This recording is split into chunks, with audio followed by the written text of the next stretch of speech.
जुलाई और अगस्त महीने में हिमाचल में भारी बारिश हुई और ये बारिश इतनी ज़्यादा हुई कि हिमाचल अस्त व्यस्त हो गया। और अब ये कारण जानने के लिए कि आखिरकार इस तरह से बारिश के बाद हिमाचल की ऐसी हालत क्यों हुई, इसके कारण जानने के लिए मामला सुप्रीम कोर्ट पहुंचा। सुप्रीम कोर्ट ने एक कमेटी गठित करने की सलाह दी है ताकि वो इन कारणों को जान सके कि आखिरकार हिमाचल में ऐसा क्या हुआ कि बारिश जो हुई उसके बाद पहाड़ दरके, मकान टूटे। इसी की बात करने के लिए हमारे साथ वरिष्ठ वकील हैं वशिष्ठ जी। वशिष्ठ जी, सुप्रीम कोर्ट ने कहा है कि कमेटी गठित की जाए और ताकि ये पता चल सके कि कारण क्या रहे हिमाचल के इस तरह से होने के। जी, सुप्रीम कोर्ट ने कमेटी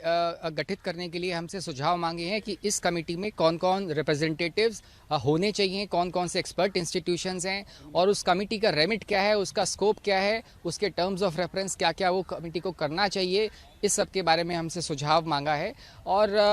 कोर्ट ने कहीं ना कहीं, क्योंकि आए दिन हिमाचल प्रदेश में पूरा भारी मात्रा में जो भी डिवास्टेशन हो रहा है, उत्तराखंड में जो डिवास्टेशन हो रहा है वो कोर्ट को अच्छी तरीके से मालूम है। और हमने ये केस कैरिंग कैपेसिटी को, जो धारण क्षमता है इन जगहों की, ये पूरे बल्कि हिमालयन रीजन की, भारतीय हिमालयन रीजन की, उसको एसरटेन करने के लिए कहा है। और साथ ही साथ मास्टर प्लान बनाने के लिए जहाँ जहाँ पर मास्टर प्लान नहीं है, क्योंकि वो मास्टर प्लान ये बताता है कि आपके कितने क्या क्या पैटर्न्स ऑफ डेवलपमेंट, विकास कैसा होना चाहिए, कहाँ पे क्या चीज़ होनी चाहिए, कहाँ पे क्या नहीं होना चाहिए। तो इसी को लेके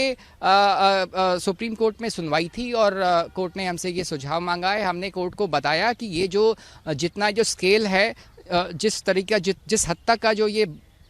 का जो विध्वंस मैं इससे कहूँगा वो हुआ है हिमाचल प्रदेश में, खासकर उत्तराखंड में, वो प्रिसाइसली इस वजह से हुआ है क्योंकि इन जगहों की, इन राज्यों की कभी भी धारण क्षमता नापी नहीं गई। धारण क्षमता मतलब क्या वहाँ पे कितने लोग एक्सपायरी में रह सकते हैं? कैरिंग कैपेसिटी जिसको हम बोलते हैं वो ये होता है कि एक जगह पे कोई भी एक इको सेंसिटिव प्लेस या कोई हिल स्टेशन, वो एक टाइम में कितने लोगों का भार